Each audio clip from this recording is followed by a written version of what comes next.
Welcome back to another incredible story. If you're new here, this channel brings you powerful emotional narratives every week.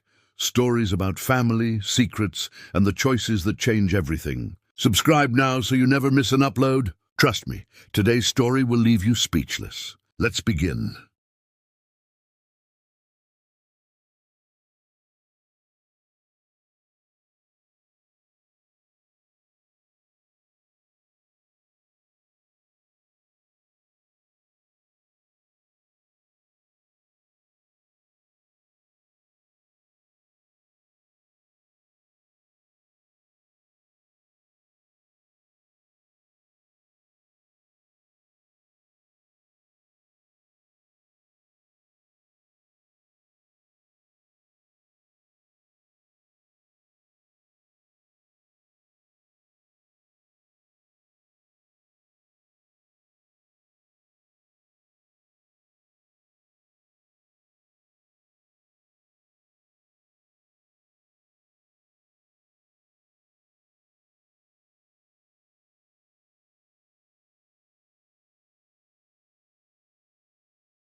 Maya Sutton first saw Rashid Al-Mansouri across the marble lobby of the St. Regis Doha, where golden light poured through floor-to-ceiling windows and reflected off surfaces so polished they looked like mirrors. She was 28, a freelance architect from London who'd come to Qatar for a 3-month contract designing sustainable housing developments in the desert. And she was struggling with her luggage when a man in an impeccably tailored suit gestured to his assistant, who immediately came to help her. The man himself approached with a warm smile, introducing himself simply as Rashid, apologizing for the over-eager assistance, but noting that she seemed to be fighting a losing battle with her suitcase's broken wheel. His English was perfect, his manner charming without being intrusive. And when he offered to buy her coffee as an apology for his assistant's presumption, Maya found herself saying yes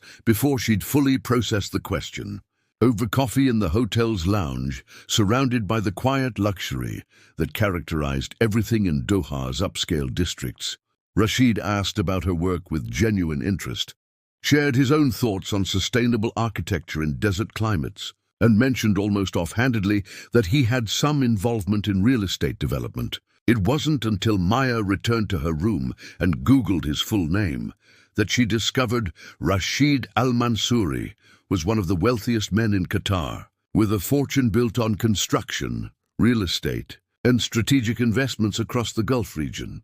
She also discovered he was 42, unmarried according to public records, and known for his philanthropy and his privacy. What she didn't know, couldn't have known from that pleasant coffee conversation, was that meeting Rashid Al-Mansouri would change her life in ways that would make her question everything she believed about generosity, wealth, and the price people pay for both. Maya's initial weeks in Qatar were overwhelming in the best way.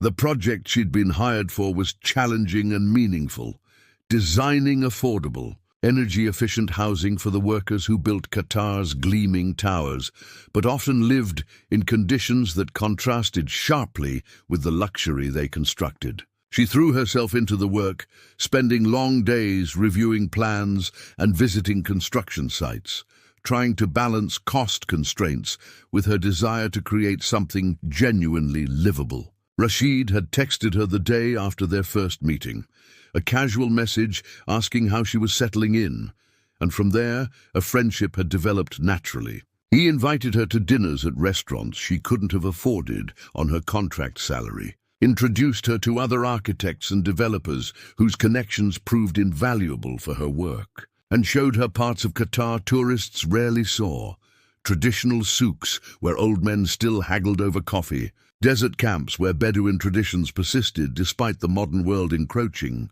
pearl diving demonstrations that connected to Qatar's pre-oil history. Rashid was knowledgeable, generous with his time, and seemed genuinely interested in her perspectives on urban development and social responsibility. He asked her opinions on his own projects and actually listened to her answers, sometimes incorporating her suggestions into plans worth millions. Maya found herself attracted to him, though she was careful not to show it. The wealth gap between them felt insurmountable, and she'd heard enough stories about wealthy men in the Gulf treating Western women as temporary entertainment to guard her heart carefully. But Rashid never made an inappropriate advance, never suggested anything beyond friendship, and gradually Maya relaxed into what felt like a genuine connection between two people who shared intellectual interests and compatible temperaments. 6 weeks into her stay, Rashid invited Maya to a charity gala he was hosting to raise funds for educational programs for migrant workers' children. The event was at his private compound outside Doha, and Maya's first glimpse of how Rashid actually lived took her breath away. The estate sprawled across what must have been acres, with traditional Qatari architecture updated with modernist touches, courtyards with fountains and gardens that seemed impossible in the desert heat, and an art collection that included pieces she recognized from auction house catalogs. The gala itself was attended by diplomats, business leaders, and celebrities, and Maya found herself mingling in a world so far from her London flat and student loan debt that it felt like a movie set. Rashid introduced her to everyone as my friend Maya, a brilliant architect working on affordable housing solutions, and people actually listened when she spoke about her project. Several even writing substantial checks to support the worker housing initiative. At the end of the evening, after the other guests had left, Rashid asked Maya to stay for a nightcap. They sat on a terrace overlooking the desert, stars scattered across the black sky like diamonds, and Rashid became more personal than he'd ever been. He talked about the pressure of inherited wealth, about his father's expectations, and the weight of employing thousands of people whose livelihoods depended on his business decisions. He admitted he was often lonely, that his wealth created barriers between himself and genuine connection, that people always wanted something from him. He looked at Maya with an intensity that made her heart race, and said he valued her friendship because she'd never asked him for anything, never treated him differently after learning who he was. Then he asked if she'd consider staying in Qatar after her contract ended, not as his employee, but as his partner in developing a new initiative, a foundation focused on sustainable, dignified housing for migrant workers across the Gulf region. He'd fund it completely. She'd have total creative control, and together they could make a real difference. It was everything Maya had dreamed about professionally, a chance to do meaningful work on a scale she'd never imagined possible. She said yes that night, swept up in the romance of the moment and the vision Rashid painted. What she didn't notice was how carefully Rashid had orchestrated everything, how each gesture and conversation had been building toward this moment when Maya would be too grateful, too invested, too attracted to him to ask the questions she should have asked. Maya's life transformed overnight. Rashid arranged for her contract to be extended and expanded, set her up in a luxurious apartment in the Pearl Qatar development, and introduced her to lawyers who began structuring the foundation they'd discussed. The foundation, which they named Building Dignity, would be officially launched in 6 months, giving Maya time to complete her current project and develop comprehensive plans for the new initiative. In the meantime, Rashid's generosity seemed boundless. He gave her a car because he insisted she needed reliable transportation for site visits. He covered her apartment rent because he said he wanted her to have a proper workspace. He flew her to London for a weekend to collect more of her belongings, his private jet making the trip feel effortless. He introduced her to his family, his mother, an elegant woman who studied Maya with shrewd, assessing eyes, his younger sister Layla, who was warm and welcoming, his cousins and business associates who treated Maya with the respect accorded to someone in Rashid's favor. Maya's friends back in London were stunned by the transformation. Her Instagram, filled with photos of stunning architecture, desert sunsets, and carefully framed shots that hinted at luxury without being ostentatious. Everyone assumed she and Rashid were romantically involved, but Maya honestly couldn't say they were. Rashid had never kissed her, never explicitly declared romantic feelings, but there was an intimacy between them that felt like more than friendship. They spent most evenings together, either working on foundation plans or simply talking. Rashid sought her opinion on everything. He bought her gifts that showed he paid attention, architecture books she'd mentioned wanting, a vintage drafting set she'd admired in a shop, tickets to see traditional Qatari performances. Maya found herself falling for him, but she was afraid to name it, afraid to risk what they had by pushing for definition. And beneath her happiness, barely acknowledged, was a growing unease. The debt she owed Rashid, not financial but moral, emotional, was accumulating. She'd become dependent on his generosity, and while he never explicitly reminded her of this, she felt it. Every expensive dinner, every gift, every opportunity he created added weight to an invisible ledger she didn't know how to balance. The first crack in Maya's fairy tale came from an unexpected source. She was at a construction site reviewing plans when one of the workers, a man from Nepal named Dinesh, approached her hesitantly. In broken English, he asked if she was associated with Rashid al-Mansouri. When Maya confirmed she was working with him on worker housing initiatives, Dinesh's expression shifted from hopeful to resigned. He told her that his brother had worked on one of al-Mansouri's construction projects 3 years earlier and had been killed in a worksite accident. The family had been promised compensation, but it had never materialized. Instead, they'd been pressured to sign documents in Arabic they couldn't read, and afterward, their attempts to get information or justice had been systematically blocked. Dinesh's brother's death had been officially recorded as his own fault, though witnesses said safety equipment had been inadequate and supervision negligent. Dinesh hadn't known Maya was connected to al-Mansouri until he'd overheard someone mention it, and now he was asking, begging, if she could help his family get the justice they'd been denied. Maya was shaken but promised to look into it. That evening, she mentioned it to Rashid carefully, framing it as a question about worker safety protocols. Rashid's expression darkened. He explained patiently that construction accidents were tragic but unfortunately common, that his companies had extensive safety measures in place, and that there were always individuals looking to exploit tragedies for financial gain. He said that as someone new to the Gulf region, Maya didn't understand how frequently false claims were made against wealthy individuals and companies, that his legal team handled such matters because getting personally involved only encouraged more fraudulent complaints. His explanation made sense, but something about his tone, a coldness she hadn't heard before, left Maya unsettled. She did her own research, accessing public records and news archives. What she found disturbed her. There were multiple reports of worker deaths and injuries connected to al-Mansouri projects over the years, though never anything that seemed to generate sustained media attention or legal consequences. There were also reports of labor disputes, workers who hadn't been paid, and complaints about living conditions in company-provided housing that made Maya's stomach turn. Maya tried to rationalize what she was learning. Rashid oversaw a massive business empire.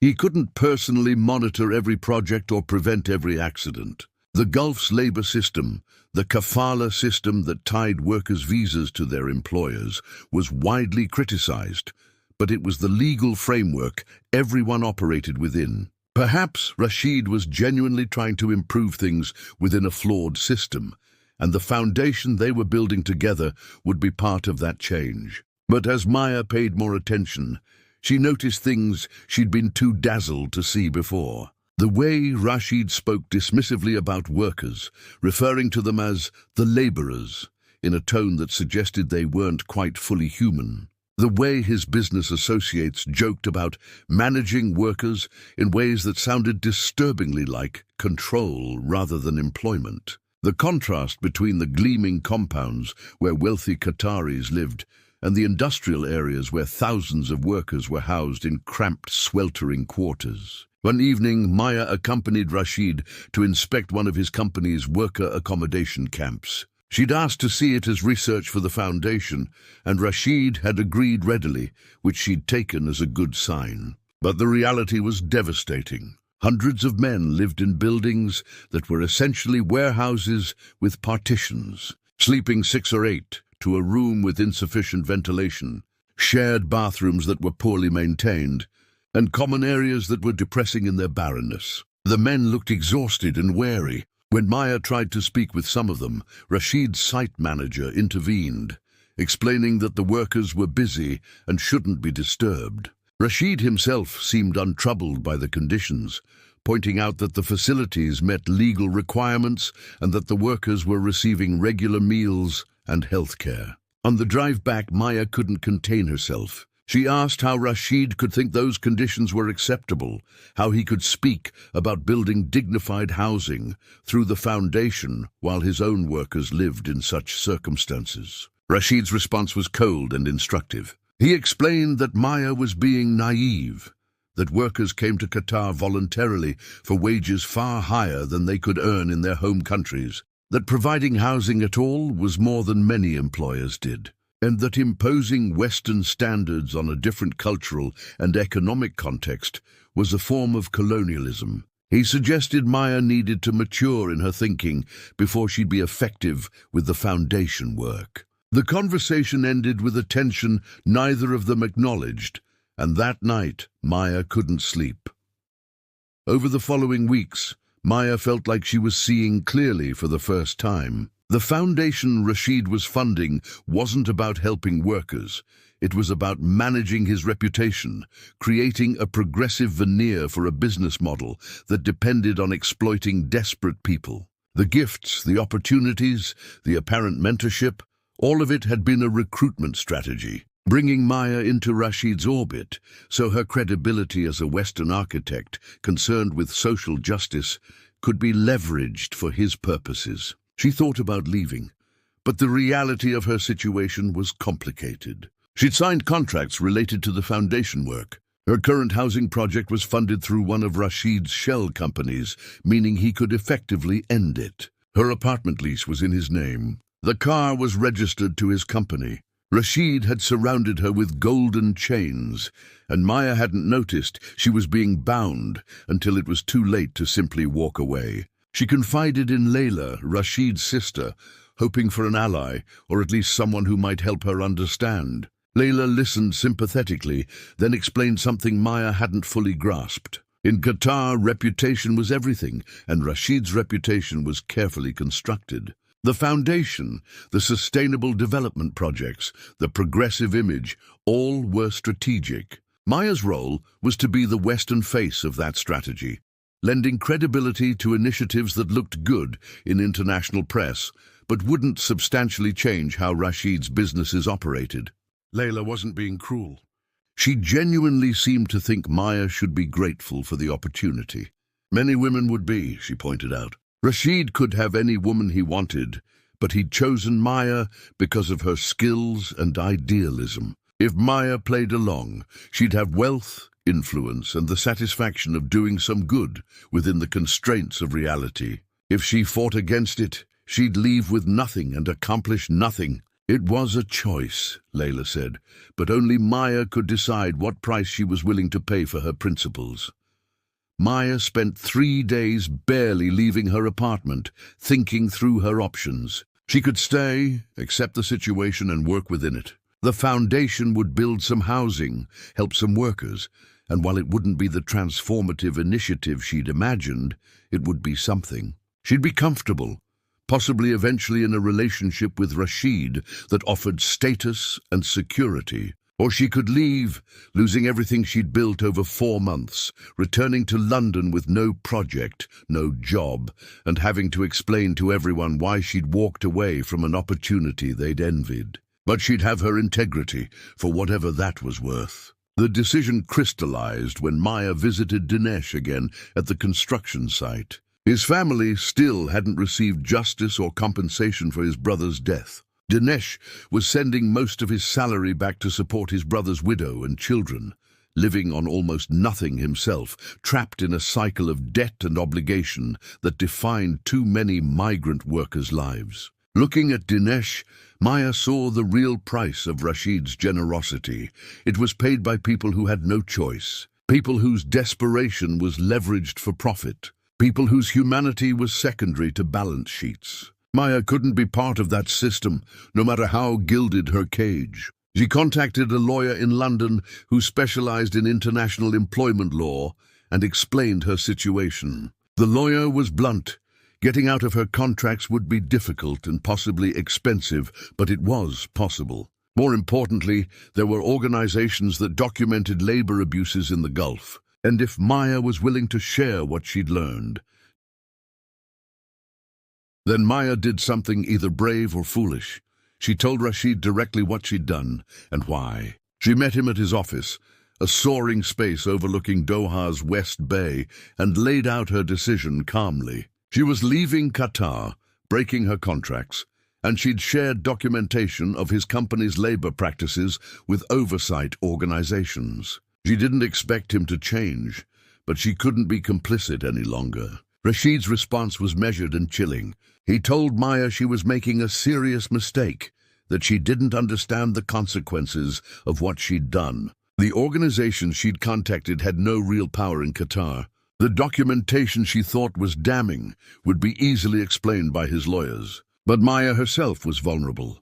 She'd worked illegally at times, visiting sites without proper authorization, conducting interviews without permits that required sponsor approval. She'd accepted gifts that could be characterized as payments for services that violated her visa terms. Rashid could make her life very difficult if he chose to. He wasn't threatening her, he said, just explaining reality. Or alternatively, they could part as friends. Maya would sign a non-disclosure agreement, leave quietly, and in exchange, Rashid would ensure no legal complications followed her and would even provide a generous severance that would cushion her return to London. He'd give her 24 hours to decide, and he suggested she think very carefully about the choice. Maya left that meeting terrified, understanding for the first time how thoroughly Rashid controlled the situation. She couldn't sleep, couldn't eat, spent the night researching Qatari law and her legal exposure. In the morning, she called the lawyer in London again. His advice was pragmatic. Take the deal if it was offered in writing with clear terms. Fighting Rashid in his own territory was a battle Maya would lose, and while it was unjust, sometimes survival meant strategic retreat. But before she signed anything, make sure the documentation she'd shared was secure and that her contacts at the oversight organizations understood the full context. Maya did exactly that, then met Rashid's lawyer and signed the non-disclosure agreement in exchange for a severance payment and assurance of no legal action. The severance was substantial, $50,000, which was both generous and calculated. It was enough to make Maya's capitulation more palatable, while small enough to be insulting compared to what Rashid spent on a single dinner. Maya took the money because pragmatism mattered more than pride. Maya left Qatar 3 days later, watching the gleaming towers of Doha recede through her airplane window and feeling a complicated mix of relief, guilt, and anger. She'd lost her project, her opportunity, and several months of her life. But she'd also learned something crucial about how power operates, how generosity can be a tool of control, and how moral compromise happens gradually until you're complicit in things you'd never have consciously chosen. Back in London, Maya faced judgment from friends who thought she'd sabotaged an incredible opportunity, and from others who felt she hadn't done enough to help the workers she'd left behind. Both perspectives stung because both held truth. The organizations Maya had shared documentation with published reports 6 months later detailing labor practices in Qatar's construction sector, including specific incidents from companies owned by Rashid al-Mansouri. The reports generated media attention but little concrete change. Qatar's government issued statements about commitment to worker welfare. Companies paid modest fines, and the system continued largely unchanged. Dinesh's family never received justice. The worker housing Maya had designed was built, but with significant cost-cutting modifications that eliminated many of the features she'd considered essential for dignity. Rashid married a year later, a strategic alliance with a wealthy Qatari family that consolidated his business position. Maya saw the photos on social media, the bride young and beautiful, and wondered what price she'd eventually discover for being married to Rashid's wealth and status. Maya rebuilt her career slowly, working for NGOs focused on migrant worker rights, using what she'd learned in Qatar to contribute to advocacy efforts that were exhausting and often felt futile. She never fully resolved her feelings about the choices she'd made, proud of leaving but guilty about not doing more,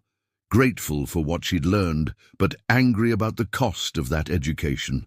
She'd met a billionaire in Qatar and discovered that his generosity had a price. But she'd also discovered something about herself, that she was willing to walk away from comfort when the price became unbearable, even if that choice came too late and accomplished too little. 5 years after leaving Qatar, Maya received an unexpected email from Layla, Rashid's sister. The message was brief. Layla was in London and wanted to meet. Maya almost declined, but curiosity won. They met at a cafe in Mayfair, and Layla looked older, elegant but tired. She told Maya she'd left Qatar herself, divorced her husband who'd been abusive, and was living in London with her children, building a life away from family expectations and the suffocating privileges of wealth. She'd thought about Maya often, she said, and wanted to apologize for the conversation they'd had years ago. She'd been wrong about choices and prices. The cost of accepting Rashid's world hadn't been sustainable for Layla either, and leaving had been the hardest and best thing she'd ever done. She'd started working with organizations supporting women fleeing restrictive situations in the Gulf, using her insider knowledge to help others navigate systems designed to trap them. She wondered if Maya might be interested in collaborating. Layla's understanding of how wealthy Gulf families operated, combined with Maya's experience in worker advocacy, could be powerful. Maya agreed, and from that unexpected reunion came a partnership that finally felt like the meaningful work she'd sought in Qatar.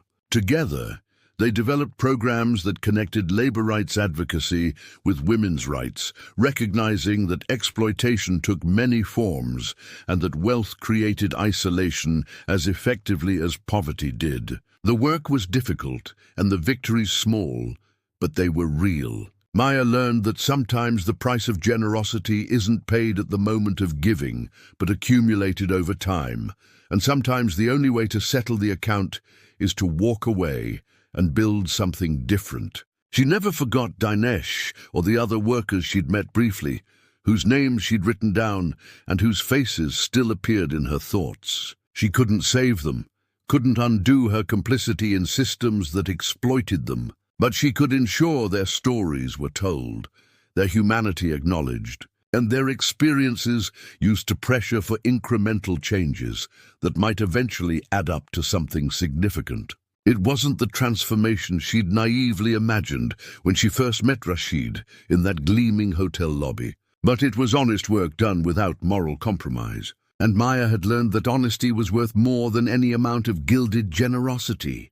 She'd discovered the dark price of Rashid's wealth, but more importantly, she'd discovered what she was willing to pay to maintain her own integrity. And that knowledge, purchased through pain and loss, was the only gift from that experience she valued.